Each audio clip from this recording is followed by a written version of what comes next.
Study IQ IAS, अब तैयारी हुई affordable.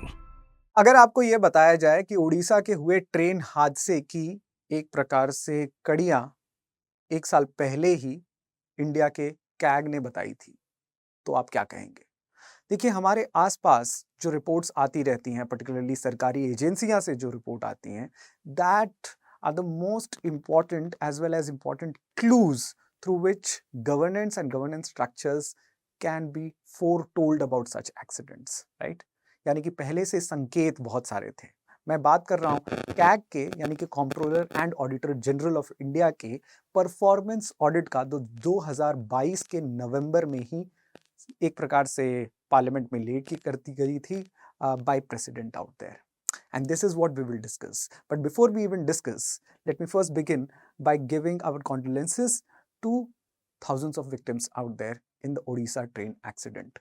And at the same point of time, मैं बताना चाहूंगा उड़ीसा के लोगों के बारे में, जिन्होंने दिन रात एक करके जो ब्लड की रिक्वायरमेंट थी वो पूरी कर दी।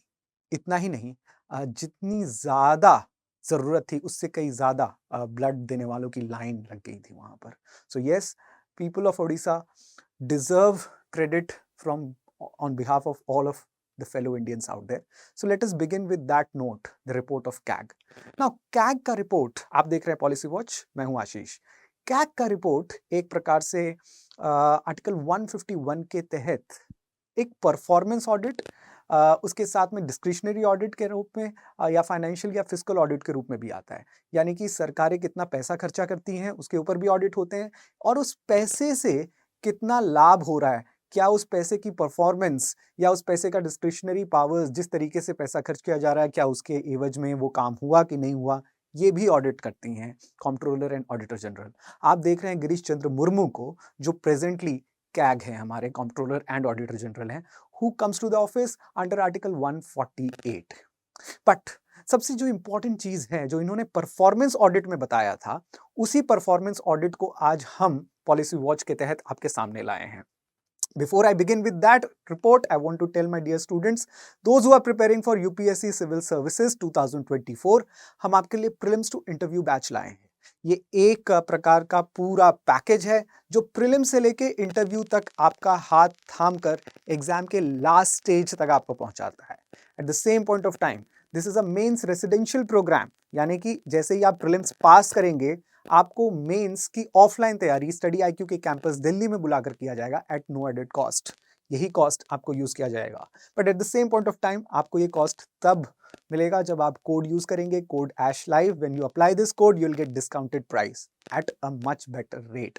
But what is more important is quality, right? हम ऑफ कोर्स अफोर्डेबिलिटी चाहते हैं अपने स्टूडेंट्स के लिए, बट क्वालिटी से कोई कॉम्प्रोमाइज नहीं करना चाहते।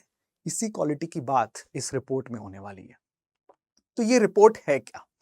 सबसे पहले मैं आपको रिपोर्ट ही दिखा देना चाहूंगा, and I will also attach the report out there with you. तो ये है रिपोर्ट का PDF, द परफॉर्मेंस ऑडिट।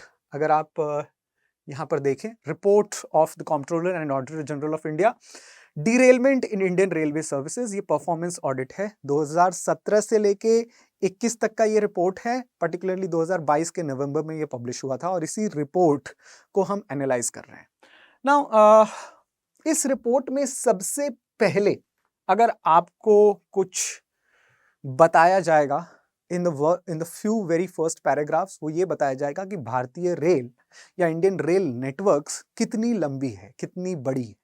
और ये जानना सबके लिए इंपॉर्टेंट है, बिकॉज ये एक्सीडेंट हम सबको प्रभावित करता है। We all Indians travel by rail networks, और हमारी रेल नेटवर्क्स कितनी सुरक्षित हैं, कितनी परफॉर्मेंस देती हैं और किस तरीके से परफॉर्मेंस देती है, that is very important. Now almost 68,000 kilometres long railway routes we have, right? But सबसे इंपॉर्टेंट चीज ये है कि 68,000 रेलवे रूट्स, जो अलग अलग रूट्स, ये एक प्रकार का रेलवे नेटवर्क मैप है भारत का। लेकिन सबसे ज्यादा रेलवे रूट्स सिर्फ, या सबसे ज्यादा ट्रेन सिर्फ 10,000 किलोमीटर्स के रेंज में चलती है, यानी कि वो क्वाड्रिलैटरल के रेंज में चलती है जो सबसे पहले ले की गई थी।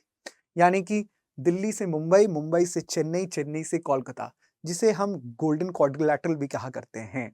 इसी 10,000 के रेंज में, जिसको रेलवेज कहती हैं द ह्यूज ट्रंक रूट्स और the grand trunk routes, particularly जहां पर हाई डेंसिटी रेलवे नेटवर्क्स हैं, जहां पर ज्यादा से ज्यादा ट्रैफिक होते हैं, यानी कि 68,000 में सिर्फ 10,000 किलोमीटर के ट्रैक्स वैसे हैं जहां पर डबल या ट्रिपल डेंसिटी के, अपने कैपेसिटी से ज्यादा के ट्रेन्स चलते हैं, राइट।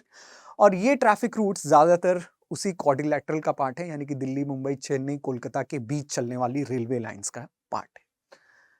दूसरा, 21,648 21,648 numbers of train ply on Indian Railways, or almost every day this carries around 22 million passengers and 3.3 million tons of freight, यानी कि 3.3 मिलियन मालगाड़ी या माल का भाड़ा, और दूसरा 22 मिलियन पैसेंजर्स एवरी डे हमारी रेलवेज टू एंड फ्रो करती हैं, एक छोर से दूसरे छोर ले जाती हैं।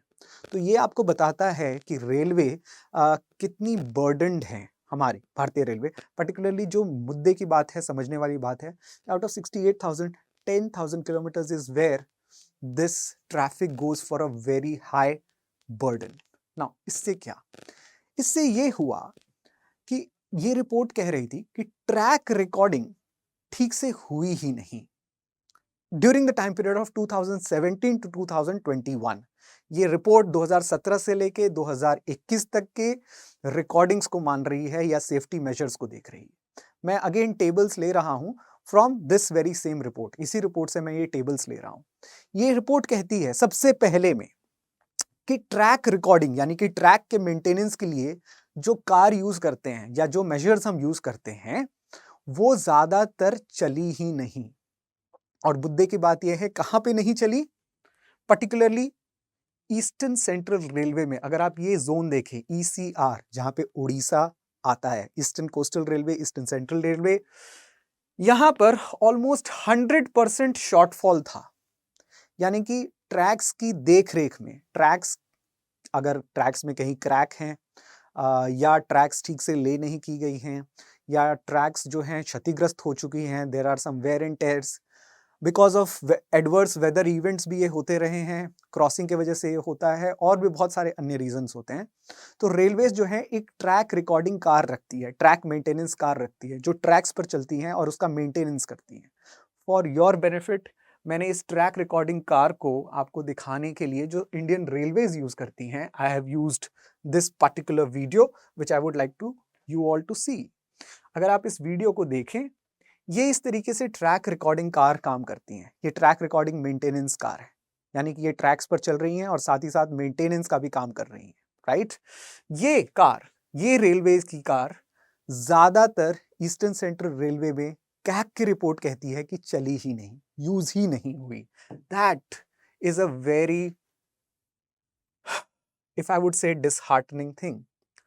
हालांकि ये शॉर्टफॉल जो था, ये मेंटेनेंस का जो शॉर्टफॉल था, 50 से लेके 100% तक शॉर्टफॉल रहा ही। यानी कि ऑलमोस्ट ईस्टर्न सेंट्रल रेलवे में नंबर ऑफ इंस्पेक्शंस होने चाहिए थे कम से कम एक, लेकिन वो हुए ही नहीं, एक भी नहीं हुए। यानी कि 100% शॉर्टफॉल्स थे 50 से लेके 100 तक। और अलग अलग रेलवे जोन्स को यहाँ पर कैग ने देखा है कि कितने बार इंस्पेक्शंस हुए या होने चाहिए थे। इनफैक्ट ऑब्जेक्टिव होता है असेसमेंट का, ट्रैक ज्योमेट्री का, ये ट्रैक रिकॉर्डिंग कार्स ही करती हैं। 2017 से लेके 22 तक मशीन 1,20,000 मशीन डेज तक यूज ही नहीं हुई। एक मशीन डे का मतलब होता है you almost use that machines for almost 4 hours for 365 days. तो उस हिसाब से आप मल्टीप्लाई कर सकते हैं एक मशीन के बारे में। Like that railways had around 375 machines, तो 375 into 4 into 365 days, total around 7 lakh plus machine hours in machines को काम करने थे। लेकिन इतने काम उन्होंने नहीं किए, यानी कि out of 7 lakh plus machine days they just worked, they were lying idle, यानी कि they were lying unused for 1,20,000 machine days. This is what the CAG report says. और ईस्टर्न सेंट्रल रेलवे में और ईस्टर्न कोस्टल रेलवेज में इसकी use ना के बराबर हुई, जहां पर एक्सीडेंट हुआ था। दूसरी बात, अल्ट्रासोनिक डिटेक्शंस भी होते थे और होते हैं आज भी। अगेन मैंने पेज लिया है from the same report which says that, look at this last line out there, ultrasonic flaw detection testing, ये आप मशीन देख रहे हैं जो बहुत छोटी मशीन्स होती हैं, ट्रैक्स पर सिर्फ चलती हैं, जो महीन रेखाओं को देखती हैं ट्रैक्स के ऊपर। ये अल्ट्रासोनिक रेज को यूज करती हैं और महीन रेखाओं को या एक प्रकार से बहुत स्मॉल क्रैक्स को डिटेक्ट करती हैं और उसके बाद ट्रैक अगर चेंज करना हो तो चेंज हो सकता है या रिपेयर करना हो तो रिपेयर भी हो सकता है। वेल्डिंग्स के थ्रू रिपेयर भी होता है। वो भी आप ये लास्ट लाइन गौर करें, in East Coast Railway the shortfall was up to 100%, यानी कि बालासोर वाले रीजन में ये शॉर्टफॉल 100% था। That was the time period 2017 to 2021। जैसे हम बात कर रहे हैं, now we are talking, various departments of railways, preliminary inquiry से पता चला कि ये एक सिग्नलिंग का फॉल्ट था। ऐसा नहीं था कि सिग्नल्स जो हैं वो काम कर रही थी और सिग्नल के मेल फंक्शनिंग के वजह से ट्रेन्स का हादसा हुआ। अब सिग्नलिंग डिपार्टमेंट ये कह रही है कि नहीं, ऐसा नहीं है, सिग्नल ने बिल्कुल सही काम किया और हो सकता है this was some manual error, एक प्रकार से जानबूझ के गलती की हुई होगी या कोई मैनुअल एरर हुआ होगा जो समझ में नहीं आ रहा है। Now as we say the progress reports are still going on. Railway के चीफ सेफ्टी कमिश्नर की रिपोर्ट जब तक नहीं आती है तब तक हम वैलिड तौर पर या श्योरिटी के तौर पर नहीं कह सकते कि क्या इस एक्सीडेंट की वजह थी। लेकिन आप रिपोर्ट को देखिए, eastern coastal railway falls in Odisha, और वहां पर यह बताया जाता है कि अल्ट्रासाउंड की डिटेक्शन की ही नहीं गई थी। ये लोकोमोटिव कार्स हैं जो एक प्रकार से अल्ट्रासाउंड का भी काम करते हैं, अल्ट्रासोनिक डिटेक्शन का भी काम करते हैं, और दूसरा ट्रैक मेंटेनेंस का भी। तीसरी इंपॉर्टेंट चीज, एक्सीडेंटल इंक्वायरीज ज्यादातर केस में डिले ही होती रही। देखिए, अगेन कैग ये कहती है कि हर एक्सीडेंट के बाद इंक्वायरी होना जरूरी है। आप और हम बड़े एक्सीडेंट्स को जानते हैं, लेकिन आपको जान के हैरानी होगी कि बहुत सारे छोटे मोटे एक्सीडेंट्स होते रहते हैं throughout the railway routes and throughout the railway zones, लेकिन हर एक्सीडेंट की इंक्वायरी होनी चाहिए। जानकर आपको ताजुब होगा कि 63% ऑफ द केसेस, यानी कि जितनी भी एक्सीडेंट्स 2017 से लेके 21 के बीच में हुई, उनमें से 63% ऑफ द केसेस में inquiry reports were not submitted to the accepting authority within the prescribed schedule time, यानी कि तय समय के अंदर अथॉरिटी को दी ही नहीं गई इंक्वायरी रिपोर्ट। इनफैक्ट कैग बड़े अच्छे तरीके से हमें यह बताते हैं कि 22% ऑफ द केस में डिले हुआ, यानी कि 185 केसेस में डिले हुआ इंक्वायरी रिपोर्ट सबमिट करने में। 63% केसेस में delay in submission of the inquiry reports, एक में इंक्वायरी करने में डिले हुआ, दूसरे में सबमिशन करने में डिले होता है। और लास्ट में 49% यानी 421 केस में delay in accepting the inquiry report, यानी कि अथॉरिटी ने एक्सेप्ट ही नहीं किया कि ये इंक्वायरी रिपोर्ट हम एक्सेप्ट भी करें। Almost 50% of the cases, 421 cases में इंक्वायरी रिपोर्ट्स आई, इंक्वायरी हुई, लेकिन अथॉरिटी ने एक्सेप्ट ही नहीं किया और इसके अलग अलग रीजंस बताए गए। राइट, फॉर एग्जांपल आज जो आप इंक्वायरी देख रहे हैं, मान लीजिए सिग्नलिंग डिपार्टमेंट की गलती बताई गई, तो हो सकता है चीफ अथॉरिटी या जोनल रेलवेज कमिश्नर्स या मैनेजर्स उस इंक्वायरी को वापस रीइंस्टेट कर दें या वापस शुरू करवा दें। कि सिग्नलिंग का नहीं हो सकता है कि इंजीनियरिंग सर्विसेज की प्रॉब्लम हो, राइट, हो सकता है किसी और प्रॉब्लम की वजह से, या हो सकता है मे बी मैकेनिकल रीजंस की वजह से एक्सीडेंट हुआ हो। So because of all of this reasons inquiry report submit ही नहीं होंगी।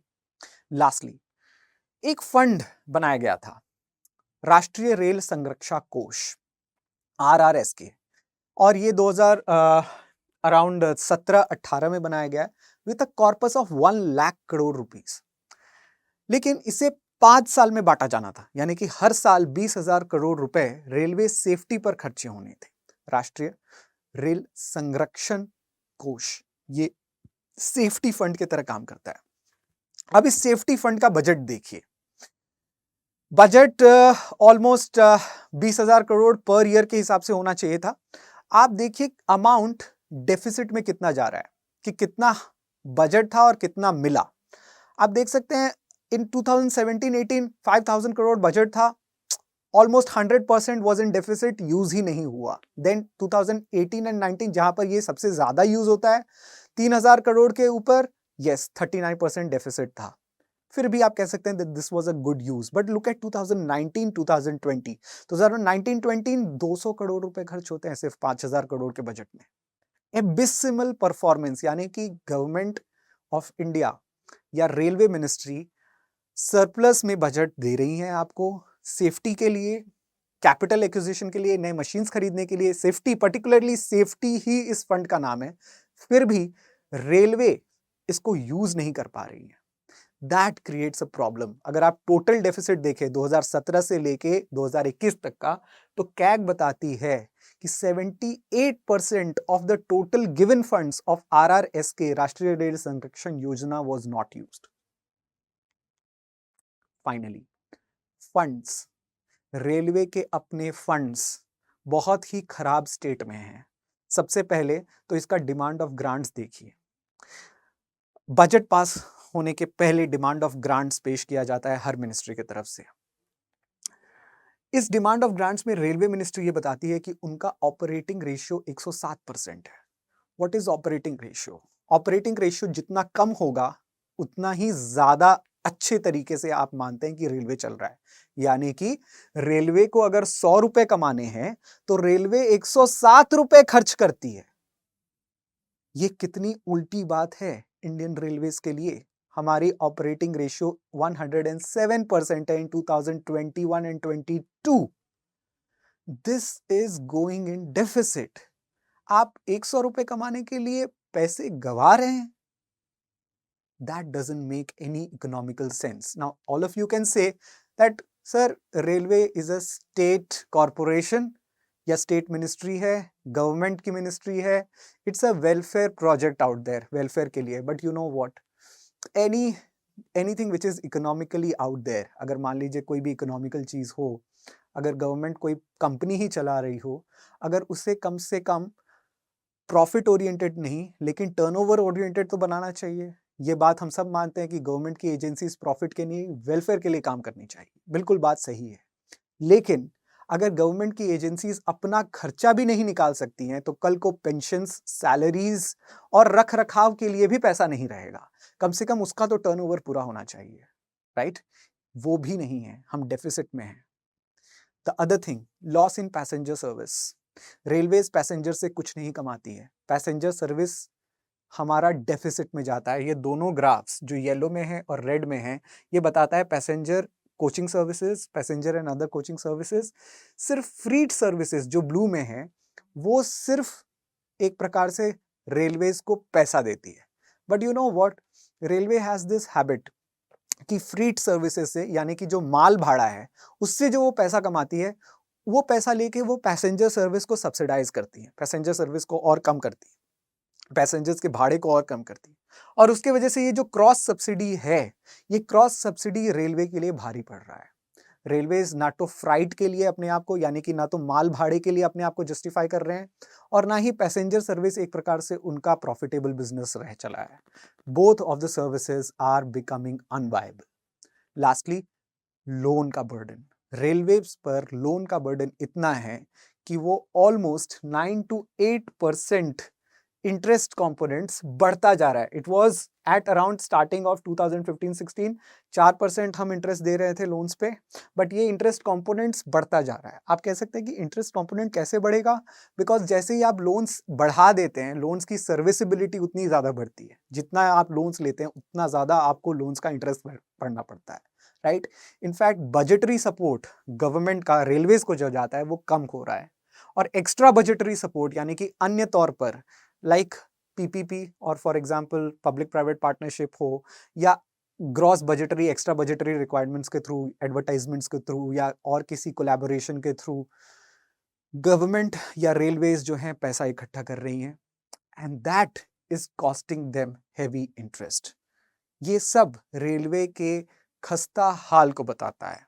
And all of this is mention. हालांकि ये रिपोर्ट्स पर्टिकुलरली रेलवे के फाइनेंसेस ज़्यादातर I have taken from the demand of grants which was presented by ministry of railways in the parliament. इसके बावजूद railway के कैडर्स में चेंज भी हुआ करा था. 2015-16 की बात है कि रेलवेज के अलग अलग डिपार्टमेंट्स को एक किया गया था। विवेक देबरॉय कमेटी 2015 में आ रही थी और ये बता रही थी कि रेलवे जो है डिपार्टमेंटलिज्म से ग्रसित है। रेलवे में अलग अलग डिपार्टमेंट्स हैं और इतने सारे डिपार्टमेंट्स हैं, सिग्नलिंग के डिपार्टमेंट्स हैं, सर्विसेज के डिपार्टमेंट्स हैं, मैनेजमेंट के डिपार्टमेंट्स हैं, राइट, ट्रैफिक मैनेजमेंट के डिपार्टमेंट्स हैं। और ये सारे डिपार्टमेंट्स एक साथ मिलने के या एक साथ मिलकर काम करने के बजाय अलग अलग काम करती हैं। इन सारे कैडर्स को हटा दिया गया। 7 से 8 रेलवे के कैडर्स हुआ करते थे, यूपीएससी इनकी भर्तियां किया करती थी, इन सबको हटा दिया गया और एक जॉइंट कैडर बनाया गया। पर्टिकुलरली विवेक देबरॉय कमेटी ने ये कहा कि मैनेजमेंट का एक कैडर बनाइए और इंजीनियरिंग सर्विसेज का दूसरा कैडर बनाइए और 2 कैडर बनाकर, हालांकि now we have just Indian railway management services out there, technical और लॉजिस्टिक्स डिपार्टमेंट्स को अलग करिए। Now all that is still in the process, but cadres को एक किया गया। Indian railway management services is out there now, right. But responsibility होनी चाहिए इस प्रकार से, जैसे आज ओडिशा का ट्रेन हादसा हुआ, जगह कहां थी, चूक क्या हुई, ये चीज हमें रेलवेज नहीं, हमें कैग बता रहे थे 2022 के अंत में। एक उन्होंने मॉडल बताया जो मैं जाते जाते आप सबको बताना चाहता हूं। एक्सीडेंट का मॉडल, कि एक एक्सीडेंट होती है तो होती कैसे है रेलवेज में। आइए वो मॉडल देखते हैं और डायरेक्टली मैं आपको पीडीएफ पे ले जाना चाहूंगा। रिपोर्ट के पेज नंबर 12 में, almost, if I am not wrong, yes, report के पेज नंबर 12 में रेलवेज के बारे में कैग हमें बताते हैं कि एक स्विस चीज मॉडल है जिसके तहत एक्सीडेंट्स होते हैं। What is Swiss cheese model? जिसमें अगर आप एक स्विस चीज के स्लाइस को देखें, स्विट्जरलैंड बेस्ड चीज जो होते हैं उसके स्लाइस को देखें, तो उनमें होल्स होते हैं, लेकिन सारे स्लाइसेस में होल्स एक जगह नहीं होते हैं, ठीक है। एक स्लाइस में होल यहाँ पर होगा, दूसरे में यहाँ पर, तीसरे में यहाँ पर, ठीक है। लेकिन सारे स्लाइस को आप एक साथ मिला दे तो आपको होल्स दिखेंगे ही नहीं, ठीक है। अब वही होल आपको दिखेगा जो एक जगह पर सब सारे स्लाइस में हो। रेलवे में यही हो रहा है अकॉर्डिंग टू कैग। वो ये कह रहे हैं कि इन होल्स को एक्सीडेंट मानिए। मान लीजिए ये एक होल एक एक्सीडेंट या एक कमी बताता है, एक कमी है।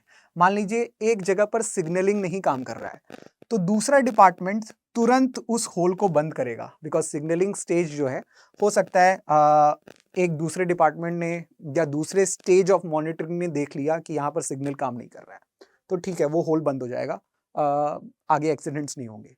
तीसरा, मान लीजिए ट्रैफिक में कोई प्रॉब्लम है तो ट्रैफिक वाला होल होगा और थर्ड स्टेज ऑफ मॉनिटरिंग उस ट्रैफिक वाले होल को बंद कर देगी। लेकिन एक ऐसा एक्सीडेंट, एक ऐसी गलती जो तीनों स्टेज में हो और जिसको देखने वाला कोई ना हो, और जब वो होल मिल जाएंगे तो एक बड़ा हादसा होगा। This is the Swiss cheese model that CAG says. Railway की हो रही accidents, particularly track derailment accidents, जो ये एक्सीडेंट है, ये हमें बताती है कि 3 बड़े हादसे एक साथ होने का मतलब 3 लेवल या 4 लेवल ऑफ मॉनिटरिंग की दखलंदाजी नहीं हुई, यानी कि 3 लेवल पे, 4 लेवल पे जो कमियां थी उसे नजरअंदाज किया गया और इस बड़े एक्सीडेंट को होने दिया गया। This was one of the most excellent reports that I have seen of CAG, particularly with respect to railways, और वो भी इस हादसे के बहुत पहले, और वो भी जो ग्लेरिंग एजेस हैं, जो ग्लेरिंग मिस्टेक्स हैं ईस्टर्न कोस्टल रेलवेज के। हालांकि उड़ीसा में सिर्फ ईस्टर्न कोस्टल रेलवेज नहीं आती हैं, उड़ीसा में 3 जोन्स हैं जो एक साथ इंटरप्ले करते हैं, लेकिन yes, eastern coastal railway is a part of that. और वहां पर इतनी बड़ी खामी अलग अलग स्टेजेस की, as I have told you, that shows that yes, the hints were up in the air if only you were to look for it. So I hope that ऐसे एनालिसिस रिपोर्ट्स आपको आपके preparation में help करेंगे, particularly जब UPSC की आप preparation कर रहे हैं। एज आई टोल्ड यू, हमारी कोर्सेज लाइव हैं, particularly prelims to interview courses, right? The last date is 9th of June, where you will apply for batch 7th in the evening, right? This is an evening batch. हम चाहते हैं कि आप prelim से लेके interview तक की stage में हमारे साथ प्रिपरेशन करें। सिर्फ प्रीलिम्स की तैयारी करके हम आपको छोड़े नहीं। सो प्रीलिम्स की तैयारी करने के बाद जैसे ही आपका नाम मेंस की लिस्ट में आता है, we will invite you back to our campuses. In fact आप हमारे साथ तैयारी करेंगे, lodging, staying, everything will be on us at no added cost. But what is more important is to see your name in the final list. We want responsible, we want really bright individual civil servants who can take all of this and make sure that India is a better place to live with better services so that you serve the nation in the best way possible. Thank you for watching Policy Watch. My name is Ashish. If you have any more suggestions or concerns, you can also reach out to me through the Telegram channel out there. I'll be more than happy to answer your questions related to this project, related to this approach of Policy Watch. At the same point of time, अगर आपको admission से related कोई questions हैं, you can also circle back to me on the channel. I'll be more than happy to guide you out. Thank you for watching it. Study IQ IAS, अब तैयारी हुई affordable.